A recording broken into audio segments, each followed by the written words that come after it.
Hello and welcome to Back to the Feature with Evan and Gabby. Double features, double takes. This is the podcast where we talk about two movies, one new, one older, what makes them a good pair, and how the history of films influences the present.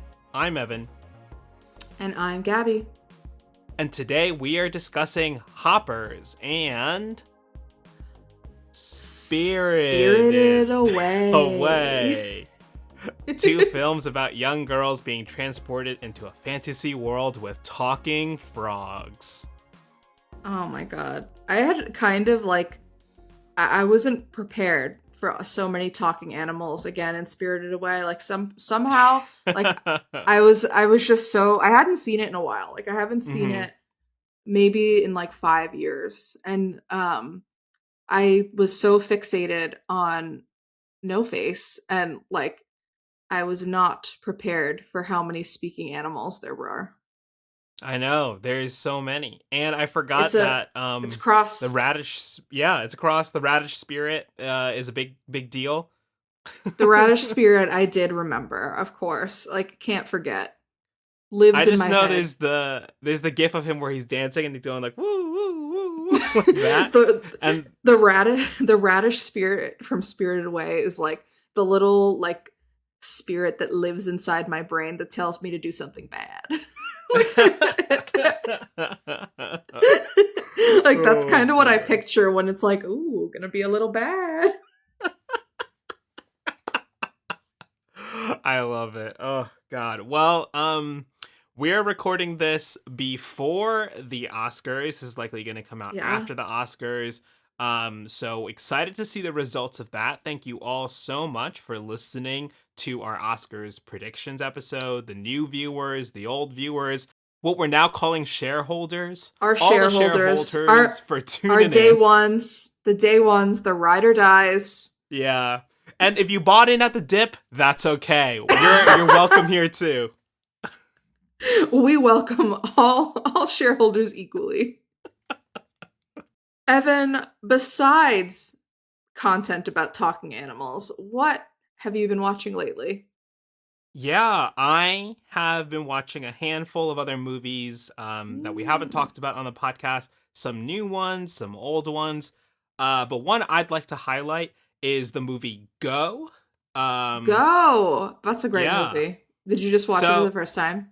Yes, I'm doing something that I call my Letterboxd watch list adventures. You can follow myself on Letterboxd at EvanJY. You can follow the podcast on Letterboxd at Back to the Future Pod. Did I get it right?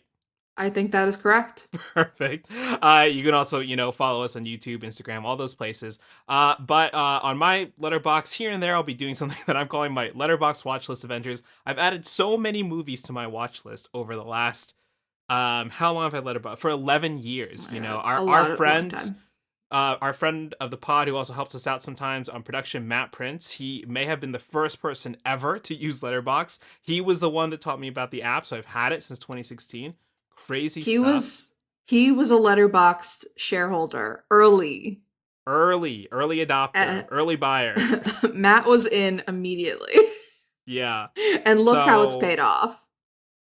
I've added so many films to my watch list because of that, because it's been so long, and I've never thought to go back and look through them. And so now when I'm at the video rental store, I'm like, you know what? I'll buy one thing, or I'll rent something that I need for the podcast or something I've been meaning to watch that's been knocking around in my head. But I'll also look at what's on my watch list. And Go was one of the first ones that kind of jumped out at me.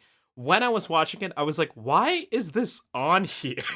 I was like, what? Why has this movie appeared? Why not? And I don't know. I'll be honest, I wasn't a huge fan. I like it, but that's a really interesting experiment. I don't think I've ever looked back at my watch list either. It's one of those things that I just compulsively do on Letterboxd now, where I'm like, oh, yeah, it's weird that I haven't logged that, or weird that I haven't seen it. So even if it's something that I'm like, maybe I have seen this, if I haven't logged it, I'll add it to my watch list.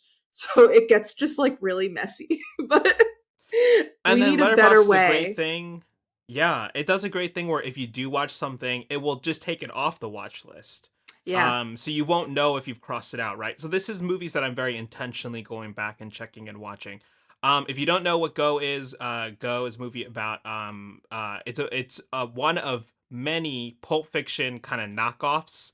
In Yeah. the wake of Pulp Fiction, these non-linear storytelling things with different casts of characters told in a different order throughout the movie, and it's just about a bunch of people hanging out in LA right before Christmas. But isn't it like kind of fun when to go back and It's see movies that are like shot in LA, like actually, Yeah, you know? 100%. It's very I much different time, different place.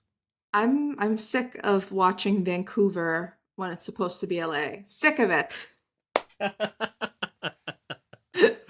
Oh man, but yeah, I mean, to Gabby's point, if you are looking for something fun and whatever, it's got New Jersey's own Jay Moore. Jay Moore was a big deal growing up Hmm. for some reason. And I Uh, think Academy Award winner Sarah Polley. yes, Sarah Polley in an acting role. Hmm. Did she win an Academy Award for acting or for her directing work? For writing, for women Oh, for right. talking. There we Hmm. go. Oh, that's right. She won for women Yeah, talking. Yeah, for she's very women, versatile. the women were talking. In that movie, they were talking. That's I still haven't seen it. It's one of the first movies that I went on like a movie date with my now fiance to see, and she chose it. And we went to the draft house, and we were like still like in like the fun, flirty new phase, and we just watched this absolute dour film. And I like we left, and she was like, "That was amazing." I was like, "She's the one."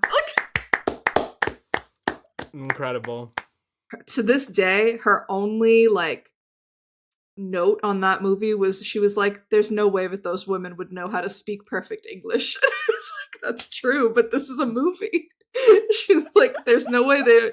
I think it's brought up in the movie that some of them like don't know how to read. I think only one of them is like literate. But Hmm. anyway, she was like, when Sarah Polley won the Oscar, she was like, "Great movie, great script. Shame about the language." That's so funny. Oh my god. Hmm. What have you watched recently, Gabby? I am dabbling in television right now, and Okay. I am watching which actually like I love it. The new show on HBO or HBO Max. I don't know what we're calling it now. What we're calling the shows on HBO Max, if they're just HBO or if they're HBO Max shows. I don't know. Paramount Pluses. Paramount Just Plus kidding. Max. Paramount Plus Max. Mm-hmm. DTF St. Louis are with Jason Bateman, Linda Cardellini, and David Harbour. Um, I feel like it's not like I've seen some ads for it, but I feel like they're not pushing it as much. And Mm. I have a hunch as to why, because David Harbour is fucking great in this show. I have been listening to nothing but the Lily Allen West End Girl album. I am Mm-hmm. familiar with his misdeeds, and I'm ready to uncancel him right here on this podcast. For the role of Floyd, the nice stepdad who gets DTF St. Louis spoiler. um I I'm ready to uncancel him. This is his best role. Stranger Things who? Marvel who? This was his role. How many Bring him episodes back. are out right now? 2. And Oh, the so it's first still one, relatively new. it's new. The first one was pretty good. I liked the pilot, but episode 2, like, I'm locked in. I'm Wow. really just I'm like, wow, why is this a weekly release? Can I watch it all of it now in my veins? Um Do you know if but it's a limited release or a limited series, or this is season one to a season two? I guess we'll have to see, right? that's a good question. I don't know because sometimes people are like, "Oh, yeah, it's a mini series," and then it does really well, and they're like, "Season 2 has been greenlit." So I don't Yeah, know. that's But true. yeah, definitely check it out. It has a really unique tone, like a comedic tone that I just I personally really respond Hmm. to. Okay, I think I um, might really like it I then. think you would really like it. Yeah. Um, but yeah, definitely check it out. Linda Cardellini looking better than ever. What an Hell American yeah. treasure. A Truly. treasure. Yeah. Velma. My Velma. My Velma. Yeah. Well, speaking of unique comedic tones, should we talk about Hoppers, which also has a unique comedic tone? We definitely should. How did you see Hoppers, Evan? So I saw it, I guess opening weekend, we could say. I saw it at a Hmm. 2 p.m. Showing on a Saturday in the Dolby Theater. Lots of families, lots of adults curious to check this movie out because of all the good press it's getting. And the Hmm. girl who's got her ticket scanned in front of me, I say girl, she's probably around our age. She's probably like mid 20s, late 30, early 30s. And she was so sad that she couldn't get a keychain because they were giving out a keychain for ticket holders and they ran out Oh, and she was so sad and I was like, you are a little bit more sad than I think someone your age should be about not getting a keychain. But then I you had to check know, myself because I've been pretty sad about not getting dumb yeah, physical things too. yeah. But also, after seeing, I mean, I don't know if I would have been upset before seeing the movie, but after seeing the movie, I'm like, yeah, bring on some merch. I would like something adorable on my keys. Yeah, 100, Um, well, yeah. the animals in this movie are very cute. Like, um, it's distracting almost. But I I know. also saw this movie at a 2 p.m. screening in the Dolby, but today, so I'm Mhm. fresh off seeing Hoppers. Pretty like small turnout, but it was, to be fair, the middle of the day on a Wednesday. Um, and I don't want to say that I did that on purpose, but I kind of did because I love children, but sometimes parents don't control their children in the movie theater, Yeah. you know? And I it just is like I think the kids should enjoy the film. Do you? But I also sometimes want to like listen to it and like especially when we're doing it like for a pod, I'm like, "Oh man. I got to lock in. I can't be distracted right now." I know we're Um gonna have so much trouble watching the Super Mario Galaxy movie. There's gonna be so ah! many kids talking during that. I'm gonna go to like an 11 p.m. screening of Super Mario Galaxy. There was one very, very cute child in my screening that you know the new AMC like ad like after Nicole Kidman where it kind of like dissolves and Yeah. it's like all stars. Hmm. This kid in front of me was like, oh, "We're going to space," and the whole theater started laughing. It was just really Oh cute. my god. That It loudly? was That's just so so, yeah, funny. it was just so cute. Like Aw. that, and a very well behaved child, I might add, enjoyed the film Nice. responsibly. Yeah, I was really worried about the kid next to me, between me. My friend was in between us, and there was a kid there, and the dad had gotten up pretty early on, and she was like, "Where's Daddy?" And I was like, "Oh no, she can't. I can't have her asking questions the whole time." But he came back, and then it was all Okay, fine. great, So great. I totally relate, and also now makes me glad. I'm like, I did sit a little far back just because that was the only like group of seats that we could get for pretty last minute for Hoppers at 2. But now I'm glad because I'm like maybe we Yeah, would have had to deal with some chatty kids. we dodged a bullet, both of Yeah, us. truly. We only had responsible future cinephiles in our screenings of Hoppers. Yeah, this is not only is this movie going to inspire them to take up environmental causes, but it's going to inspire them to be better moviegoers. That's what they all need to learn. Yeah, Yeah, let's dive in. for sure. So Hoppers released March 5th, 2026, directed by Daniel Chong, screenplay by Jesse Andrews. Chong and Andrews share story by credit, and produced by Nicole Paradis Grindle, who has been a producer on a handful of recent Pixar movies, starring a pretty large voice cast: Piper Curda, Bobby Moynihan, John Hamm, Kathy Najimy, Aparna Nantarla, Sam Richardson, Vanessa Bayer, Dave Franco, and Gabby, would you like to say the last person here? Meryl fucking Streep A is what I murderer's wrote in that row. line. Mhm. Yep, word for word. A murderer's row of a 2026 voice cast, all across the board. A handful of names that we didn't even mention. Yeah, Yeah, a lot of SNL crossover on this one. yeah. Um, but people that I really like from SNL, so I didn't mind. I did really enjoy Vanessa Bayer as the shark. the shark Yeah, yeah. assassin. That was really fun. Diane the Diane. Shark. So funny. Um, if you haven't seen a trailer for Hoppers, don't know anything about it, I had seen the trailer, but actually, and you had kind of told me because you saw it first that it wasn't like they make a very clever joke in the film about how oh, so it's like Avatar, like that you like can Yeah. leave your human body and inhabit like another like being and go into Yeah. their world and that joke is in the trailer, so that's like all I knew about the movie. I didn't even really Hmm. know about who the main character was. I didn't even really compute that they were beavers. Like I was just like, okay, so it's like Avatar for children. Interesting.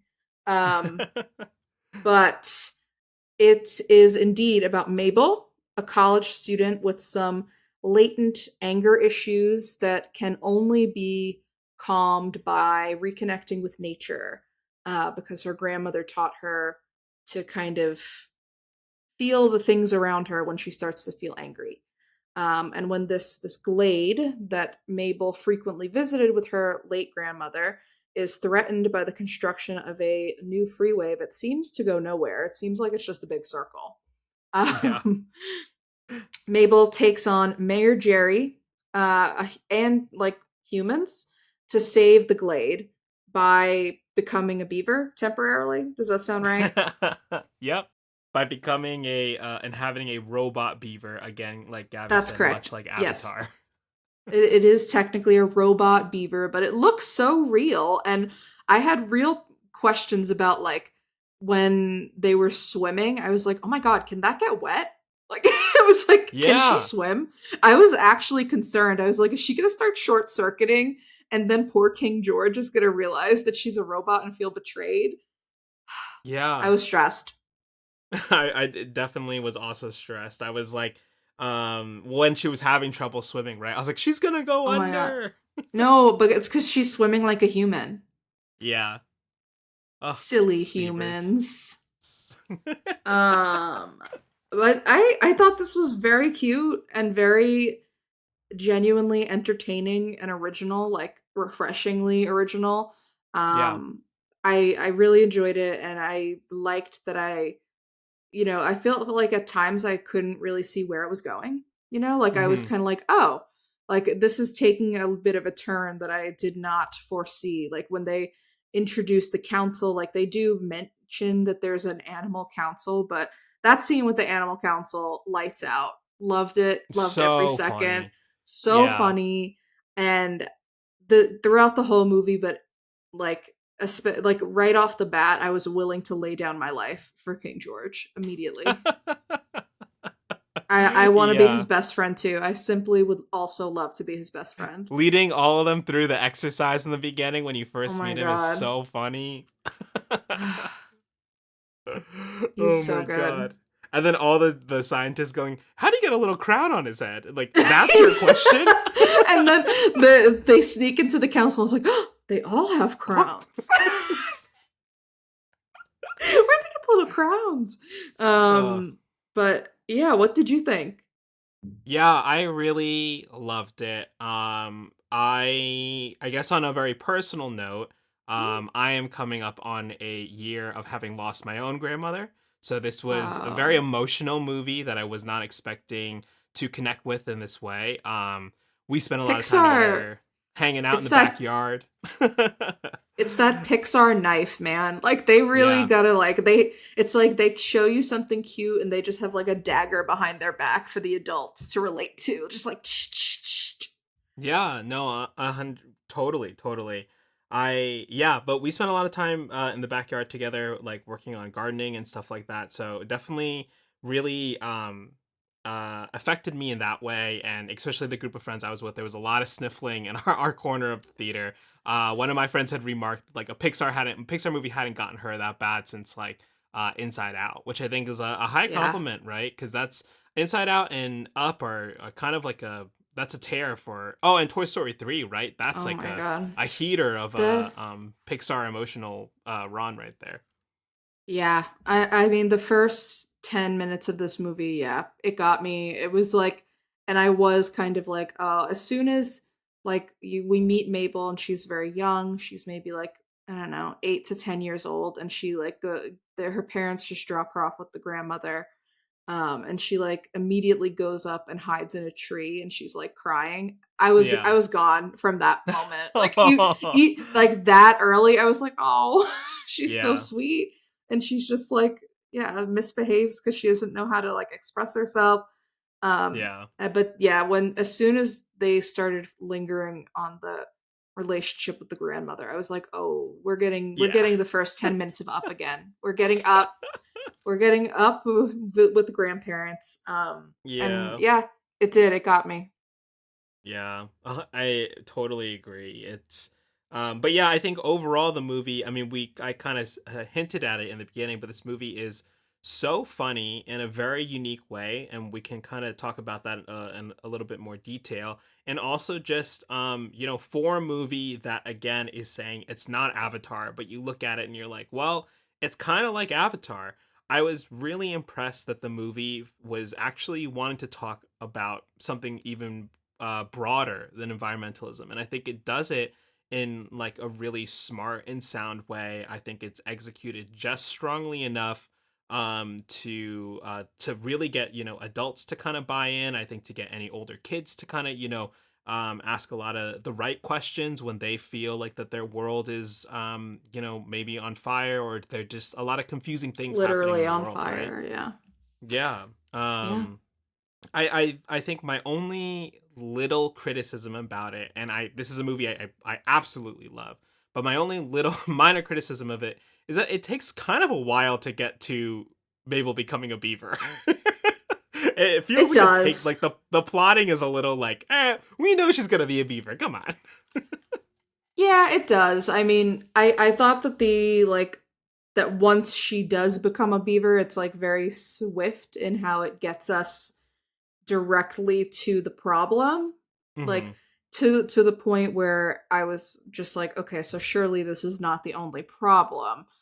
When she's able to communicate with the animals, she meets King George, she's talking to Hmm. everyone, and she's just looking for a reason why the animals have abandoned the glade, because she's told by other humans in her life, the scientists, professors, both Yeah. at her college, that there's a law actually, like as long as there's like one beaver or one, like I guess these beavers are kind of like town animal or the state animal, so they can't build this freeway that would Hmm. be running through the glade if there is a beaver living in the glade.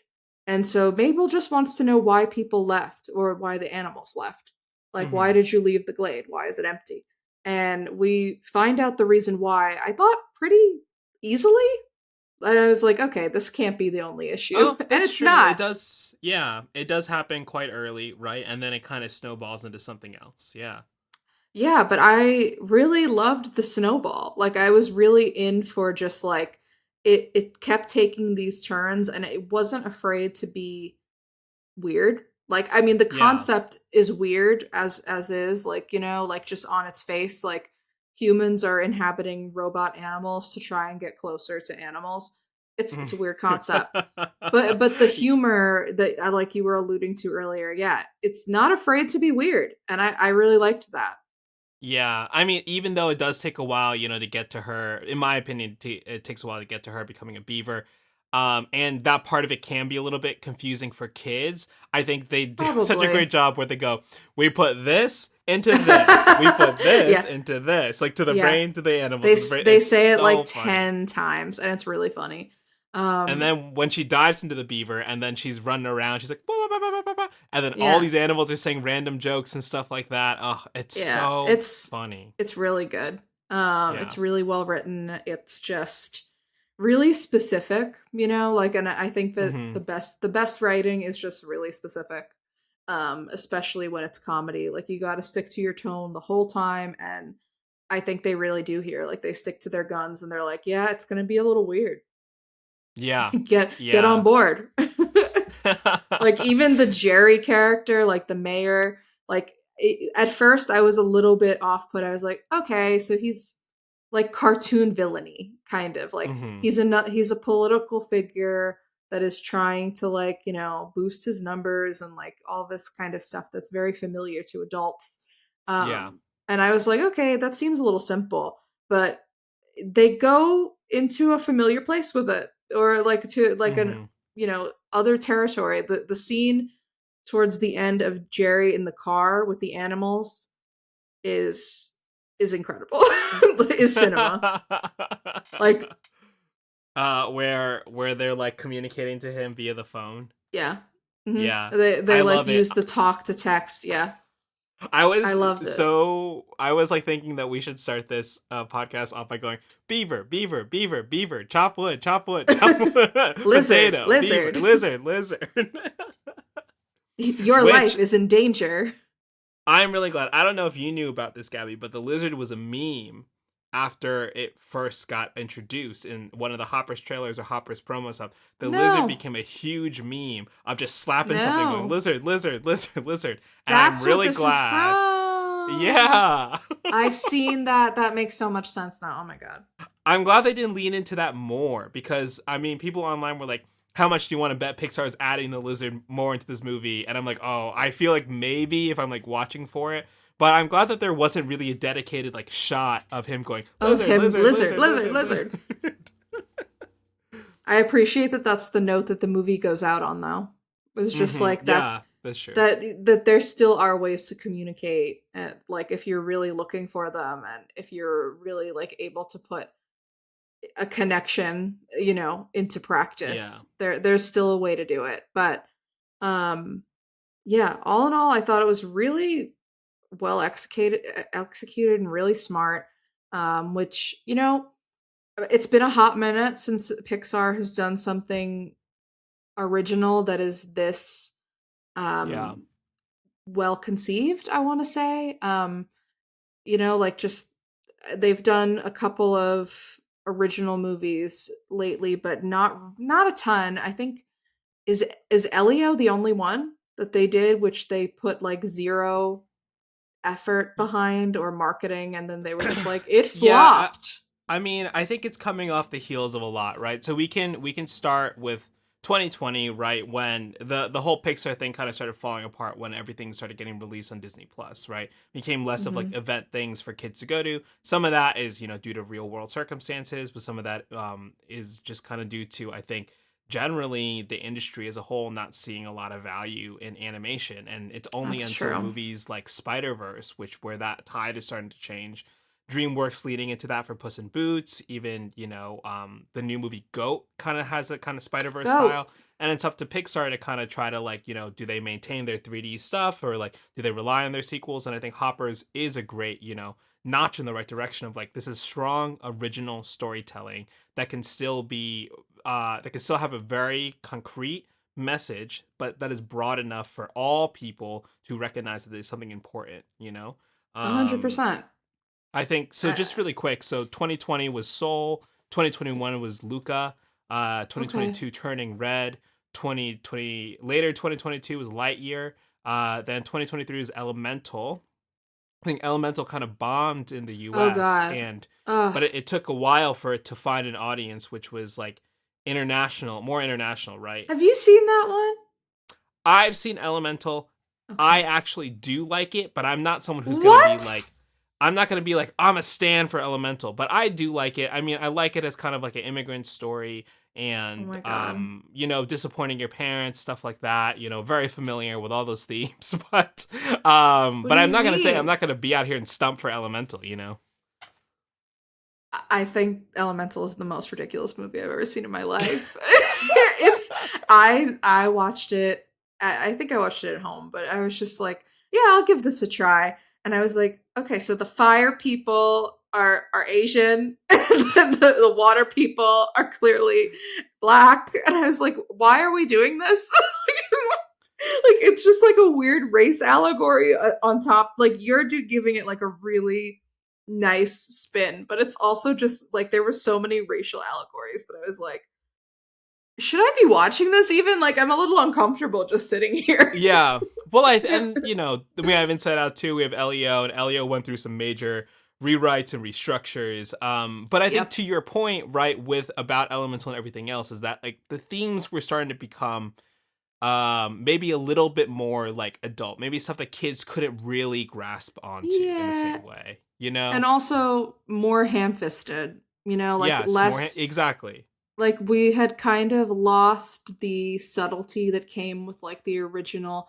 Like I think that this conversation around like our Pixar's stories to adult started with Inside Out, and it just like Inside Out being very like seen as very heady and very like, Mm, kind of like, do children understand this logic, or this, that these things are in your head, like do they get it? hmm. And I understand that. Like I think Inside Out is kind of tailored for slightly older children. I just think Yeah. it's not necessarily for young kids, um but it's still like a beautiful movie, and it has like a lot of, yeah, again, that the messaging that is very universal, but Hmm. somehow hits something like a vein that's extremely specific to an audience, like that it feels personal. And I feel like their Yeah. movies just kind of stopped feeling personal That's to a a certain degree. Yeah, I really like that read on it. And I feel like Inside Out like also does a great job of having stuff that does appeal to young kids, which is these very Yeah. bright characters who are very loud and do very goofy things, you Mm-hmm. know. Bright Um colors, funny jokes, a lot of physical comedy between all those little characters. It's yeah. there's something for, as usual in most Pixar movies, there's something for everyone. But Yeah. yeah, I think that they stopped being like they lost sight of that, and they tried to be a little more, like a little too broad, or Yeah. like, but also kind of dumbing it down because they heard the criticisms of like, oh, Inside Out is too heady for like children. But then Inside Out 2 came out a year or two ago and made like $2 billion. Like And that there's one an I audience. think is even headier, you know? It is that actually, that's the last Pixar movie that like got me, like, and I did not expect to be assaulted like that by a Pixar sequel, but the Maya Yeah. Hawke anxiety character just hit so deep, and I was like, god damn it, Mm, god yeah. damn it. um but yeah, I feel like they have relied pretty heavily on sequels to kind of bolster the more lackluster originals that they've been putting out. Yeah. You mentioned Lightyear, which is a spin-off of Toy Story. They did Toy Story 4. They're doing Toy Story 5 this year. They did Inside Out 2. Like they just announced a whole slate of like Pixar sequels. Yeah, Um, just looking at the like years right now on just on Wikipedia to have a condensed view of it, right? Like basically, and I think we knew this like in college, when we were in college, it was always like there was at least one Pixar sequel and one Pixar original. right, every Come year. roughly on average coming out every Mm, year or yeah. yeah. And then that stopped with in 2020 with Onward and Soul. And then Right. it goes 2 full years until mid 2022 with Lightyear, which is a weird it's like it's in the world but it's about the real guy. It's like, so if It's you're like so weird. It's like if you were to make a movie about Neil Armstrong, but he was a superhero. You know, like that's what it is. That's the conceit listen. of Lightyear. I I hear the pitch, like I can hear the pitch, and I don't hate it. But the way that they did it, I hate it. Yeah. I was like, damn Oh, it. yeah. I haven't seen Lightyear yet, So yeah, so after Lightyear, where do they go? so after Lightyear is Elemental, and they move at a slower clip at this point, right? So it's Elemental, Inside Out 2, Elio. Inside Out 2 gets bumped up to replace Elio. I remember this vividly from Yeah. my time working at New Rockstars. Elio went under a huge rewrite, which I think was likely for the worse because didn't allow the story to Yeah. become fully what it should have been, which I think is like, when we are talking about like messaging and themes and stuff, at some point you have to commit, right? And I think Yeah. maybe that kind of You middle do. ground stuff doesn't quite work. Um, Actually, that was in the news this week that somebody asked Pete Docter, who is like the mm, head over at Pixar, about the changes that they made to Elio. hmm. And I believe one of the changes was cutting a character that was Elio's second mother. Like he was originally supposed to have two moms. Hmm. And they cut that character. There was a lot of backlash from the LGBTQ community. Yeah. Stop me if you've heard this before with Disney, but they're pretty familiar with that. But Pete Docter said something that just like it did touch a nerve for me, where he said like, "Oh, we're not here to like put millions of dollars into like essentially doing therapy for people." And I was like, "Excuse me, sir. You wrote Inside Out. Yeah, what are you talking about, man? You wrote both Inside Outs. That is therapy. That movie, that's therapy. Like what are Yeah. you talking about?" And Soul. Soul is And crazy Soul, therapy. and I don't know if you've seen Luca, but Luca is essentially like the gayest Pixar movie to ever be made. It's like animated Call Me by Your Name, but Yeah, then I've seen Luca. they turn into like little mermen or something, like Yeah. fish boys. And I was like, this is better than Call Me by Your Name, actually. But then they don't let them kiss. They don't let them kiss because it's They don't let him Pixar kiss. Yeah. and they're children. But fine, Oh let them god. have a little peck. Let them hold hands. Well, I mean, I think that brings us back to Hoppers, which is very committed, right? And I think Yeah, the broader theme of this movie about like, community and the things that make you when you feel upset, remembering that you're part of something bigger, you're part of a bigger world, and that your problems are the problems that you're having, I think can be when you're connected small. to a larger thing, you feel like you can move through them a little bit easier. And I thought it was really effective, and I I agree. really appreciated the movie, and I love what it did with it. There's a great line that King George the Beaver has when he says like, trust is like a dam. Sometimes it Mm, breaks, and then you patch it up. And I love yeah, that character was able to move through, something that was quite scary for him, but also to be like, you know what? I know that this is a good person, and I want to help them, right? And he hmm tries to like tell Mabel that earlier in the movie when she's like, all humans are evil. He's like, well, not all of them, right? And right. And she's like she's clearly a human in a yeah. beaver's robot body, so she has clearly that's clearly the case. So she needs to know, I guess, like that has to be sparking for her in that moment that like, oh yeah, well I'm a human and I'm not bad, or I don't see myself Hmm. as the bad guy. She sees Jerry as the bad guy, and Jerry, he's a bad guy. Yeah, like he seems to be a little bit self-centered. I think we can do a little reprioritizing, and we do get Yeah. there eventually. But otherwise, he's just like a guy that lives with his mom. Like, like Yeah. Oh, I did kind so of funny in the appreciate beginning. that they show a little bit of Jerry's life and a little Yeah. glimpse, and it's like he's just a dude Yeah. and everyone in my theater did laugh when it was like King George says like, we can't let them squish Jerry. He's probably scared for his life right now. And he's like, they hard cut to Jerry like in like a California king size bed on his iPad, like just like loving life. Yeah.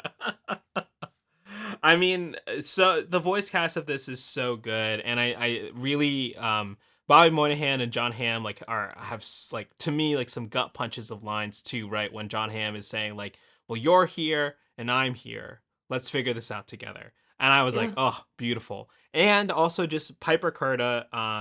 I don't know if you know who she is, but she was on a Disney Channel show when we were kind of, I think, just a little bit older for the Disney, like that kind of demographic, but it was still a show that my sister watched.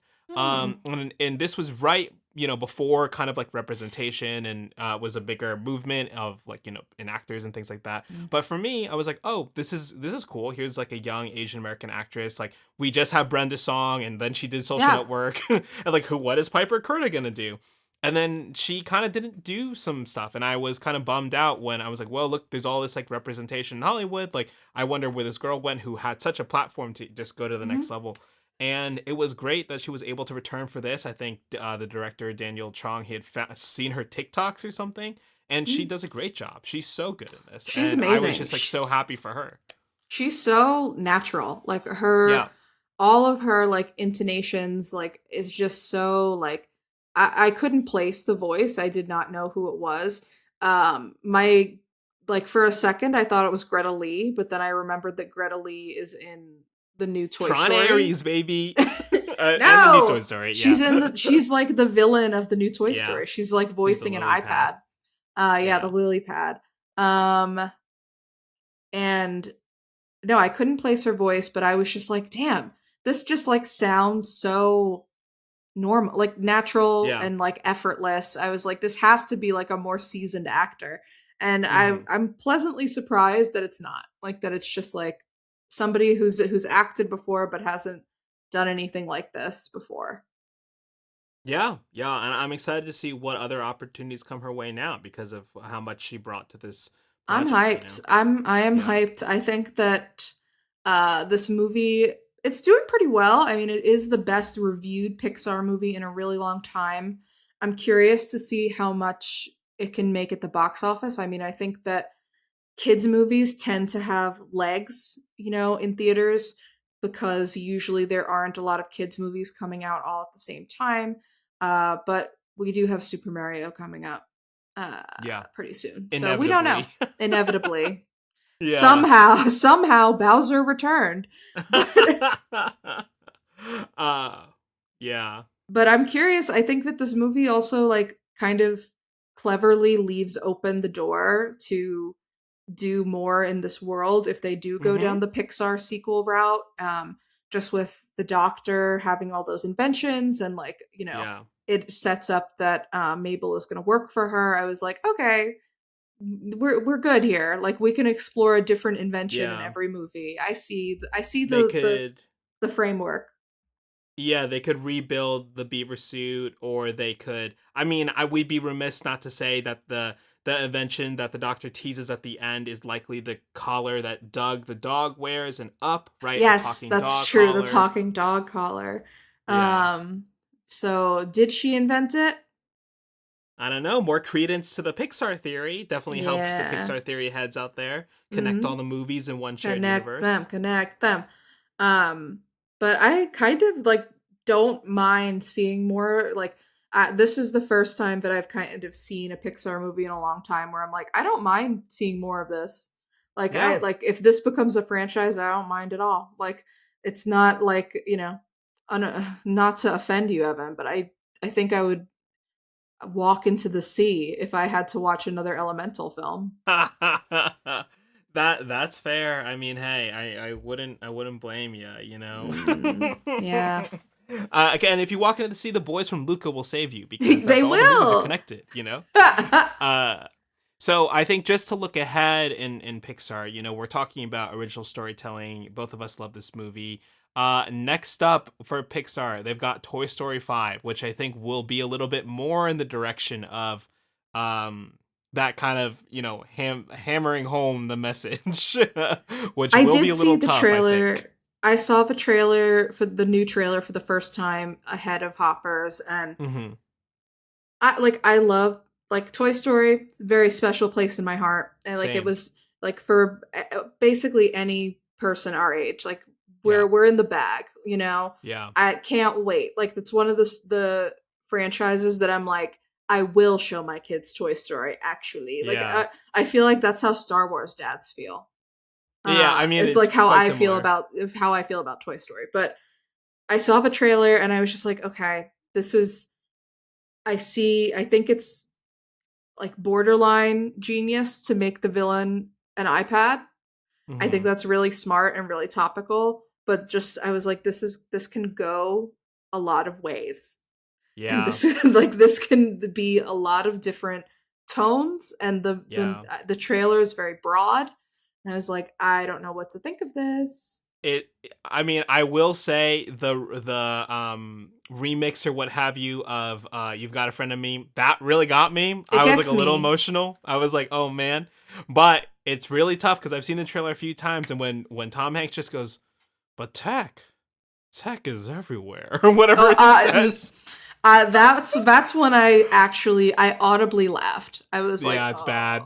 It's tough. It's really tough. um I but don't yeah, know. the future Maybe of that's Pixar. just maybe it's the trailer line. Maybe it's just kind of Ooh. like hammering in like, but we're gonna take on tech. By the way, Yeah, but I don't know. here's I feel like hoping. the last Toy Story was not very. overt like that, you know? The last one Mm, was actually pretty I thought was pretty interesting as like a departure for like a fourth movie in a franchise. Like just seemed was different to me. yeah. But this feels a lot more like, okay, we're going back to the roots. I still haven't seen Toy Story 4, but I will watch it ahead of Toy Story 5 because I'm sure It's uh, pretty if good. if we're still doing the podcast, oh wait, no, this year? Yeah, Oh it's my in god, it's this June. year. What do you No, I was mean gonna be like if? next Oh year. my No, I take god. it back. I take it back. I won't cut it either. I take it back. Oh That's so my stupid. god. Oh man. Evan just canceled the pod live on air. He Me making canceled the it. same face that Mabel's making behind me. But then we got Gato, which is a movie about a Mm, cat. I think it's been okay. compared to Flow a little bit, the animated movie from last year. So we'll see how that goes. But then two more sequels: Incredibles 3 and Coco 2. And I really gotta say, Coco 2, I don't think I've been as That's nervous for an tough. animated That's sequel since tough. Inside Out 2. That's incredibly tough. Incredibles 3 though, put that in my veins. Put it in. I want it. Oh boy. I'll take it. Oh I've been in the gosh. bag for the Incredibles since I was 10 years old. Um, I actually, yeah, when we rewatched, when we paired the Incredibles with Fantastic Four, I like was rewatching it with Ariel, and we just like let it roll into Incredibles 2. We were like, you know, I don't have to watch this one, but fuck it, Yeah. like Keep it going. keep it Oh my god. going. Well, one thing that we haven't really talked about yet is the visual style of this movie. I would say it's kind of Mm. very typical Pixar. I feel like very much in the realm of like Luca turning red, this like more modern, polished version of the 3D that they do. But there's a lot of unique flourishes in this movie. There's like a really great visual consistency they have with when humans are looking at the animals, they look so cute and so animal like. And then when the animals are talking to each other, they look more like what's behind me and Gabby with their Mm. bigger eyes and more expressive. Um, and there's also this great kind of visual flourish that Mabel has when she's a human and she reads something that scares her or freaks her out. You see the shiver run up her and her hair kind of like lifts a little bit. Yeah. And as I was watching it, I was like, wow, this is so Miyazaki Studio Ghibli coded. The animals are is a reference to the Ghibli film Pompoko. That kind of shiver Hmm. is a very classic Miyazaki motif. And watching that and thinking about the movie and its larger takes on the world, I was like, let's pair this one with Spirited Away. We're gonna talk about Mm. this classic film from 2001 in just a bit. We'll be right back. We are back to talk about Spirited Away. This movie was released on July 20th, 2001, written and directed by Hayao Miyazaki, produced by Toshio Suzuki. Of course, this is with Hayao Miyazaki's film production company, Studio Ghibli, legendary Japanese animation company. Starring a Japanese voice cast, including Rumi Haragi, Miyu Arino, Mari Natsuki, Yumi Tamai, and Bunta Sugawara.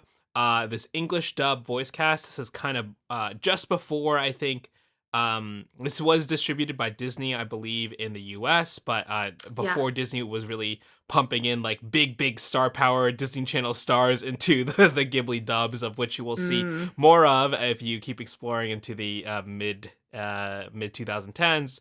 But this English voice dub cast includes DeVay Chase, Jason Marsden, Suzanne Pichette, David Ogden Stiers, Susan Egan, Michael Chiklis, and animation legend Tara Strong. Did you watch the dub version? I did watch the dub version for this watch because it was the only one available on HBO Max.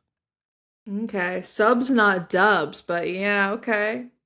Well, we can get into that too. We'll do 10 on subs on dubs. We'll do 10 So on no face. yeah, We're yeah. adding it up here.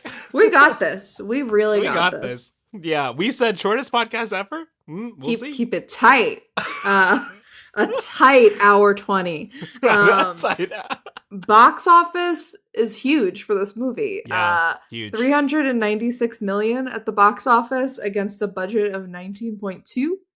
It held the record for highest grossing film in Japanese history until 2020 when it was slayed by Demon Slayer.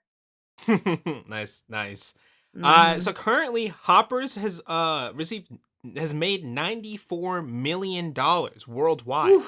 Hopping to number one of the Yeah. box office, you could say. It's just about like 60-40, 60% being domestic. Might be even closer percentage wise. I'm really bad at math, but it's Hmm. made $52 million in the US as of recording. It's pretty good, I feel That's like, pretty for this good. For movie. a Uh, weekend, that's great. yeah. We'll see how it keeps going. I doubt it'll, make 396 million, of course, but You it's never great to know. see Hoppers hopping along there. Off to a great start. Yeah. Spirited Away was nominated and won Best Animated Feature at the Academy Awards. Some incredible stuff. We'll see if Hoppers. Do you think It's a little early, right? Released in March. Do you think Hoppers will be remembered by this time next year? I think if we have another slow animation year, then we've already seen the best animated feature winner. That's um, true. Yeah. like I think. Let this me just past confirm year Spider was Verse got pushed. It did. It's Spider Verse is 2027. yeah, Spider Verse is next year, but um, yeah, I think like this year was a pretty bleak year for animation. Mm. With the exception of K-pop Demon Hunters, I think it's just kind of been.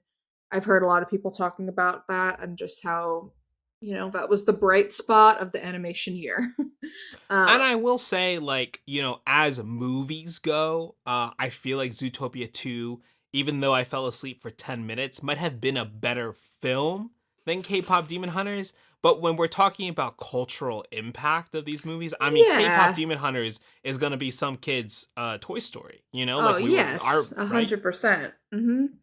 And I mean, yeah, I mean, both good movies.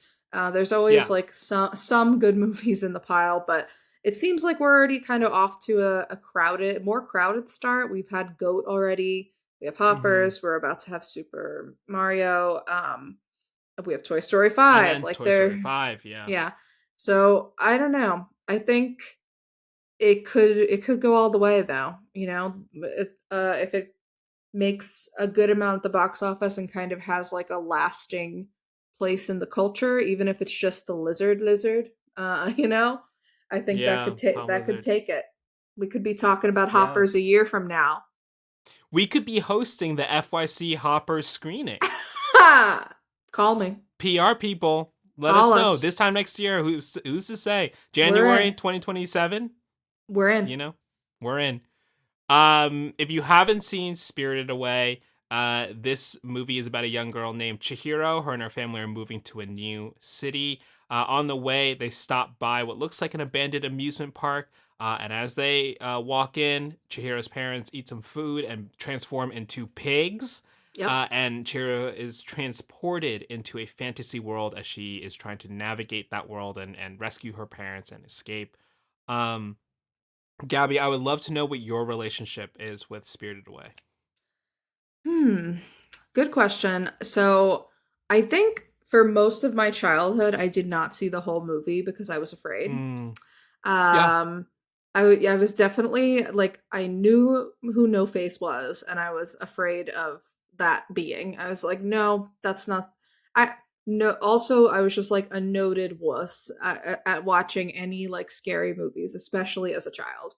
I've only grown into watching scary movies in literally like the past 3 years, but um, so I think my relationship to it is more like just appreciation like as an adult.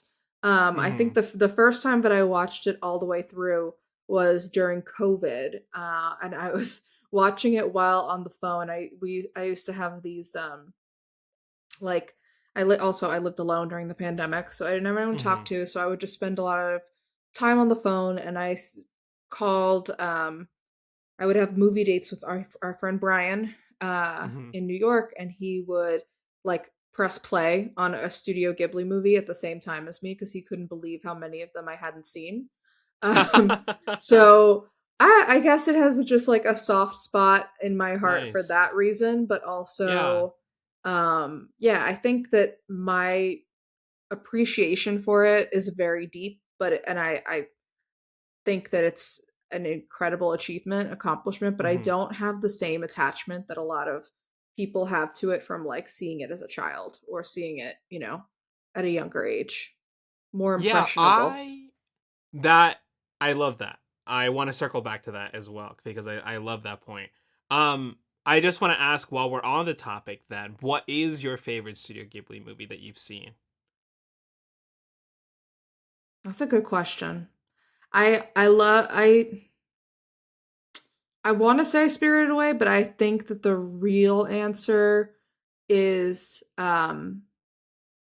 Kiki's Delivery Service. Gabby, sometimes I wonder, you know, maybe maybe we're just destined to make this podcast together. I thought you were gonna fire me right now. No, because that's my exact answer for the same Yeah, same exact reasons. like I like Yeah. Spirited Away. We'll get into it. We'll talk about it. It's obviously the more accomplished film. It's a Mhm. deeper film. It's like, it has a lot to communicate, and it does so in like very vivid, beautiful ways. But I don't know, something about Kiki, something about Kiki's delivery service just Yeah. really tugs at me. And I'm like, oh God, I love this girl. Aren't we all a little bit Uh Kiki? yeah. I mean that's this will have come out by then, but it is having a limited IMAX release this weekend. Ooh, Um and I think I'm interesting. seeing it maybe Saturday. We'll Mm, see. okay. So yeah, I think just really quick, actually, I mean, the other half of what I could have said is I wonder if we would have been friends when we were kids because I also was afraid of this movie.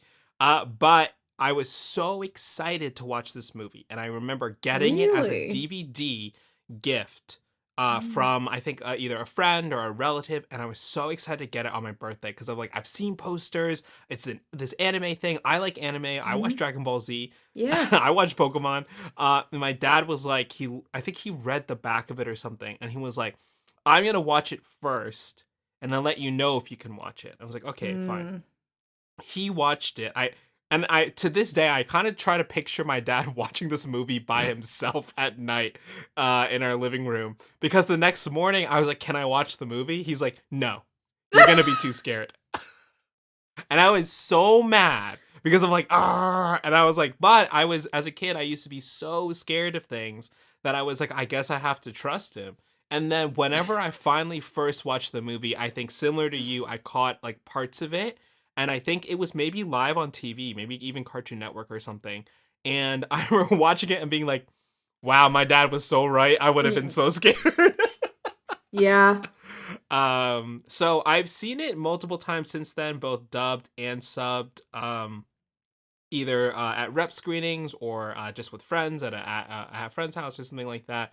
I had a very memorable rep screening with my friend Sam, where we went to the Arrow Theater. We watched a film print of this, which was really interesting. Ooh. But during the song they sing when No Face is uh, ascending the tower, and they're Yeah. just like, "Look at the guy with the money." It was in Japanese, and I guess they had played that part of the reel so much that it was deteriorating as we were watching, No. and even the audio was like modulating, and it was so like, Oh. oh, and the whole audience is Trippy. like, ugh, yeah, was Trippy. very odd. But yeah, to your point, I also have a deep seated appreciation for this film. I do love the movie as well, and I think it's one of those things where I feel like I now have to watch through all the Studio Ghibli movies just to figure out like which one is actually like my favorite versus which one is like maybe like the best or most accomplished, right? This one is definitely up there. I do think this and Boy and the Heron, which is maybe a Oh, separate yeah. conversation, are kind of like way up in the like this is what an artist should strive to do with their work and their career. But yeah, I love Kiki's Delivery Service. I think it's the perfect metaphor for being a struggling artist, or not even an artist, anyone who struggles Anyone. with a passion, Mhm. and they were like, why can't I do the thing I used to do that I used to love? It's so moving. It's crazy Wow. how under appreciate, or not even underappreciated because people love that movie, Yeah. but how that aspect of that movie isn't talked about as much. I don't know. But this is not a Yeah, I Kiki's guess Delivery it's Service not pod. not yet. Not yet. Not yet. Someday.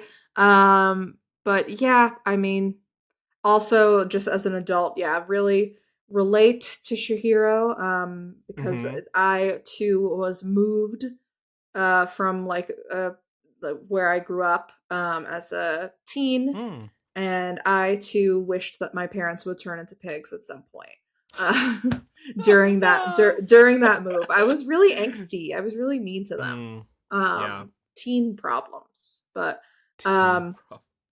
uh, but yeah, I think it's the I think it is the Miyazaki movie that lives the most in our culture though. Like it A lives hundred percent. on the most. You know, there's like that meme of that pops up every Halloween of the little baby dressed as No Face like at preschool and like a little girl Yeah. crying It's next to her. great. That kid's a legend. She's probably like 16 now, Yeah. legend. So But funny. it just kind of yeah, it lives on. And I think that like even in just normal, you know, non-cinephile culture, non-animated heads Yeah. culture, like people know what Spirited Away is. Well, we talked about the radish spirit at the top of the thing, but there Yeah. is a very popular GIF or GIF of him dancing that I'm sure people have used because they're like, "Look at this like little funny Look at this white guy. creature dancing." You know, that's funny. I mean, all Miyazaki movies do have a cute little creature that's like dancing Yeah, or doing something really unnerving, and you're like, oh, oh, yep, there you go. there you go. Oh, Totoro on cam. Totoro didn't not your top pick. Not my top pick. Yeah, I watched Totoro maybe a little too late in life, maybe a little too Yeah, influenced by the that's creepy pastas on the internet. yeah, yeah, yeah. But I think it's interesting. I think yeah, you kind of texted me that you thought that before I saw it that Hoppers was very Ghibli coded, Hmm. and I definitely see it. I think also I didn't recall as much how like into kind of the environmentalism message Spirited Away is. Mm. You know, I didn't recall that, and kind of Yes. like people being in the spirit world and also having lost their homes, having lost themselves, like not remembering their Hmm. names, and then that reveal that the river is gone, that Yes. yeah, Yeah, that Haku is a Haku river is spirit. a river, Yeah. and like that because the river is gone too, like that he can't Hmm. remember who he is, and I just found that really compelling on this watch, Yeah. and so it's just something that I guess I didn't piece together as much when I was watching it during COVID and was just Yeah, trying to take it all in. because I know, and it's such a rich world, right? I think rewatching this, I wrote that on Letterbox, just saying that like this is for me one of the like definitions of a movie that you just want to explore every like nook and cranny of this world. It just leaves you wanting so Yeah, much more, I would and kind of be it's happy to be stuck in the spirit world, low yeah, key. I mean, wandering around. there's a lot to see, there's a lot to do. Working in the Hmm. bathhouse, just it's just your day job.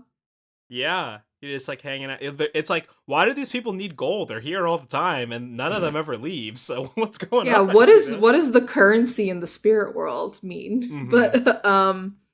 But yeah, I Uh, think I was able to kind of read into it a little bit more on this yeah, watch and just kind of yeah, take a magnifying glass to it in ways that I haven't before because I've just been like stunned by watching it. hmm, Like watching any Miyazaki movie is just like watching a painting like yeah. unfold. I mean, even like just the sequence that really struck me this time around more so than any other time I've watched it is when she enters Yubaba's office for the first time. Yeah. And the lights turn on and there's these like super ornate like series of doorways that are only Mhm. on screen for less than 10 seconds as she Yep. is force pulled Mhm. through the doorways, Mhm. you know, and you just see the way the light is just shaded on these walls is beautiful. It's also very reminiscent of designs that he uses in Boy and the Heron as well. Yeah. Mhm. This is All kind the of doors. ornate stuff. Yeah.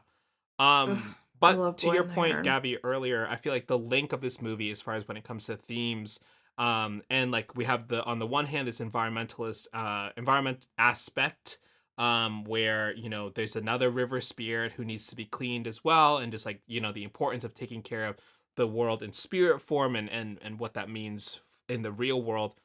But then also about what the movie says on its face of this young girl trying to find out who she is when the world is so different around her.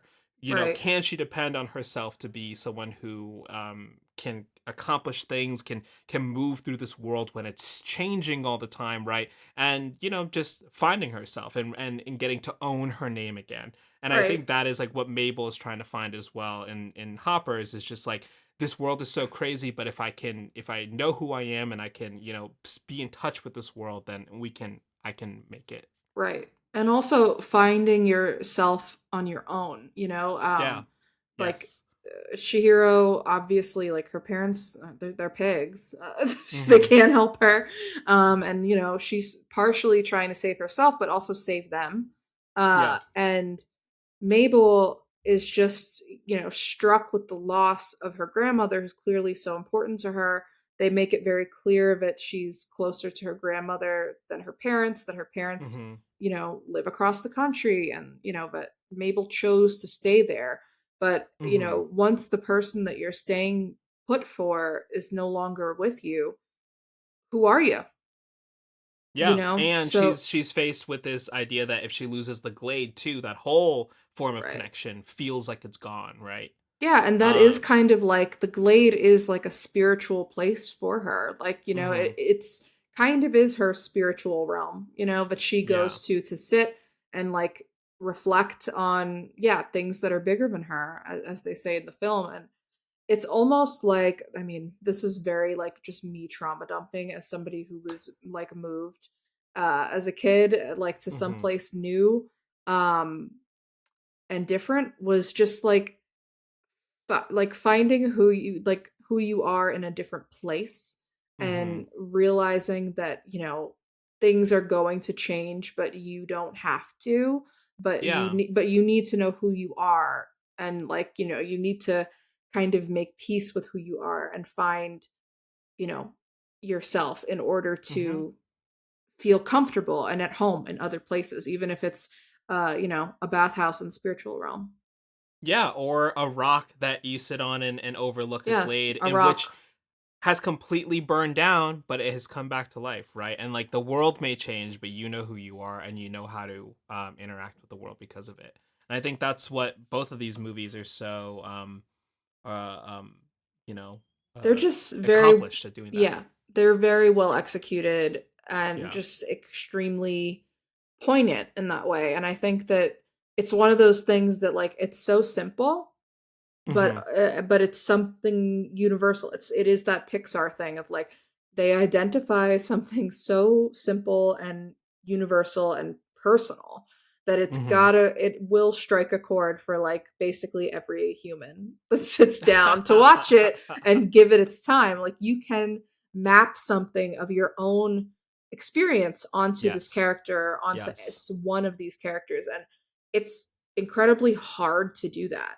Like it's Hmm. like it seems so simple, but it's so hard to pull that off. And I Yeah. think it's just the reason why movies like Spirited Away still like live on, 20 plus years later. Um and why they always will. Like they'll always have a place like in the consciousness. Yeah. I 100% agree with that. I have one other thing before we talk about the alt pairings, but I do want to make sure we hit the things that we talked about up top. Subbed Mm. or dubbed?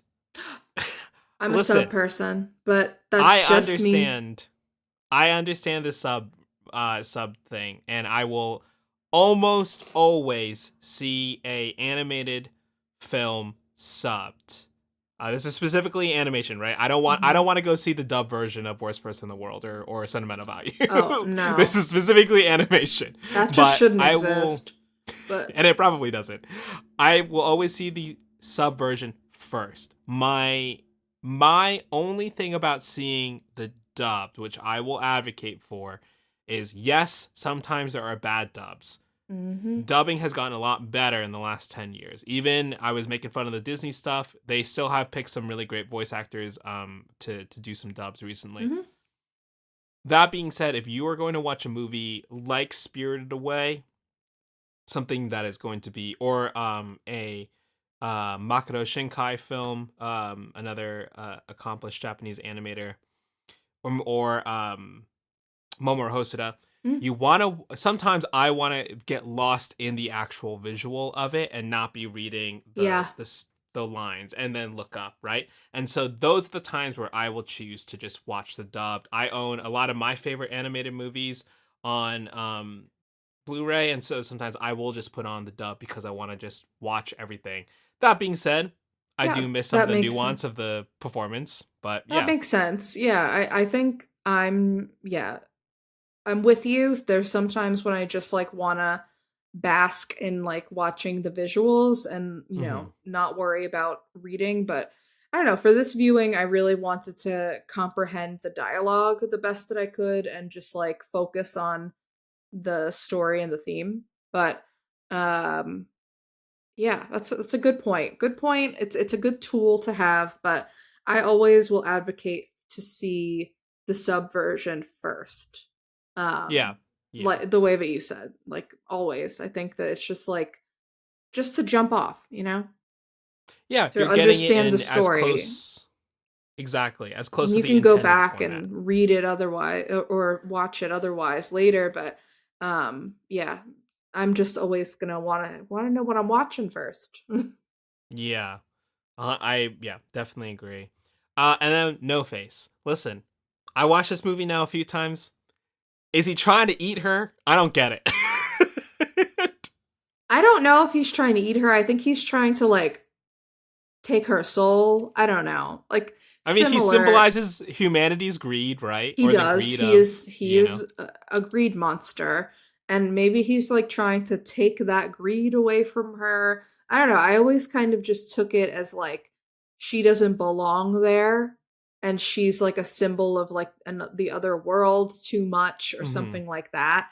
But I could be very wrong. I don't get No Face's motivations, but I do appreciate their vibes as an adult, not Yeah. as a child. I mean, yeah, I mostly I like when I like the image behind you, Gabby. The whole train sequence I could live in, and Ugh, when they're hanging I out love with the the train baby and the sequence. bird with the little mouth with their Yeah. mouth style, I'm like, that's great. That's so fun, and they're just a little gang running around. They're But just a bunch of pals. They're just pals before on a that, train. he's He he's tried to gulping eat people her, down. so what? You know, Oh God. you gotta try and bite your friends once in a while? No. Hoppers tells us no. No, that's true. No biting.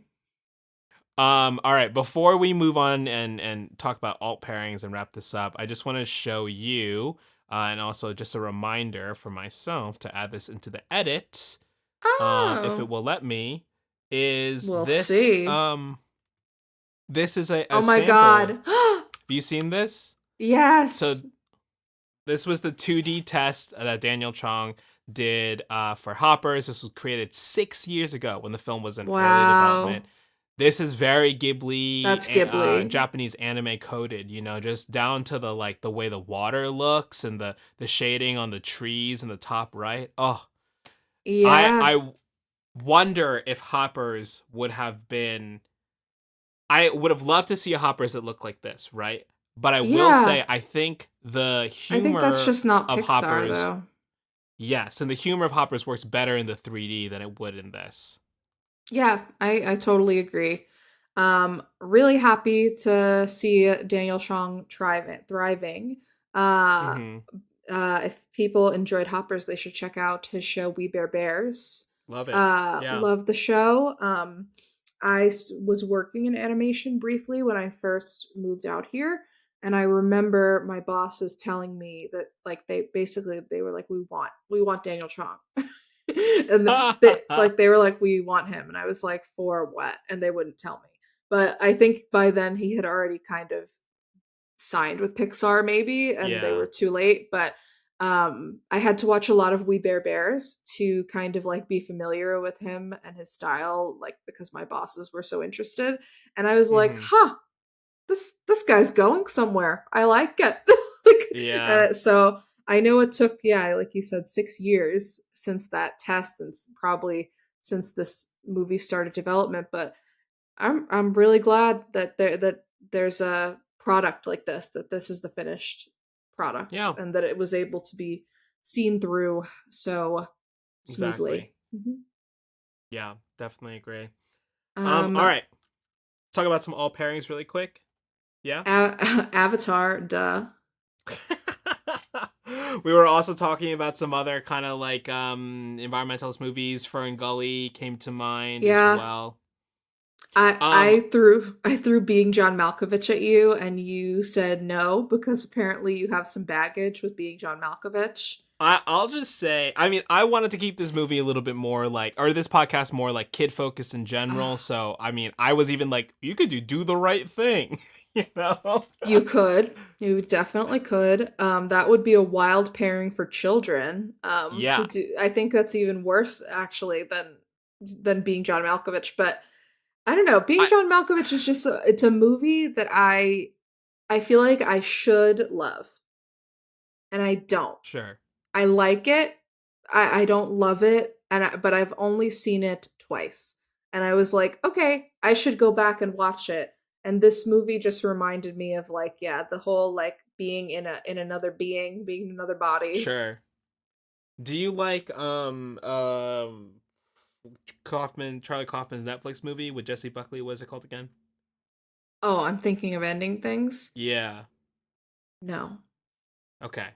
Got it. Yeah, I feel like neutral about that movie. I'll say that I think it's my fine. It's just like it's very much trying to be a lot of things at yeah. once, and I was just kind of like, maybe if you just took like two of those things away, I would enjoy And this he more. already did that with Synecdoche, New York, which is Yeah, kind of a masterpiece. it is. But Love that that movie. all that aside, my baggage with being John Malkovich is that very similar to my letterbox watch list adventures is that I might have told the story on the podcast before already, but when I was growing up in high school in the suburbs, I was working an after school job as an aftercare counselor. So I was taking care of little Mhm. kids. My coworker there, his name was Ryan. He actually works in the film industry now. He works on like big shows like Euphoria and things like that. Oh, good for Um, Ryan. but Ryan was a film major at the local university, and he gave me a list of movies to watch. And one of them was being John Malkovich. And so I was going down the list. I was crossing off the movies. I watched Being John Malkovich as a sophomore in high school, I think. And all I remember is that when I finished watching the movie on my laptop at what must have been 1:30 in the morning, I ejected the disc from my laptop and I held it up like it was like a piece of dirty laundry. And I was like, I never want to see this movie again. I was like, I was so unsettled by it, and it was probably at that point the most like disturbing thing I'd ever watched. You know, I mean, yeah, if you don't know what you're getting into with being John no idea. Malkovich, it's extremely disturbing. But I don't know. I feel like it's just a movie I should like more based on all the things that I like about movies. So I wanted to give it Yeah, another shot, but I'll find another time. I'll find another way to force it on you at some on a later date. I I'm not down. I just was like, Hoppers, let's keep it light. Keep it light. Just Spirited Away. Just Yeah. only Spirited Away, the lightest hearted Miyazaki movie. Uh for Oh only god. the best for our shareholders. Yeah. Well, we lied to the shareholders though on the Oscars episode, and we said that our next episode was going to be Project Hail Mary, and now it's Hoppers. So, um, our next episode, I promise, is Project Hail Mary.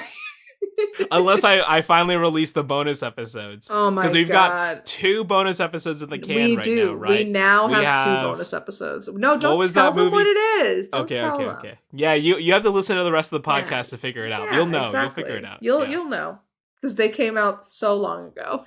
Yeah. Well, hold on to your stock, shareholders. Sorry for lying. We won't break your trust ever again. But if we Uh do, we can patch it back up. hey, and there we King go. George. King George indeed. That's it for us today. If you're listening to us on audio, leave a review or comment, and don't forget to check out the video versions of these on YouTube at Back to the Future Pod. You can see some of the animated backgrounds behind us. You can also see me going, we put this into this. Into this. We put this, this into this. Follow the podcast on Letterboxd Back to the Pod and on Instagram at Back to the Feature Pod. Thank you so much for listening. Hope the Oscars was fun, and we'll catch you next time. Bye. Hello from the past.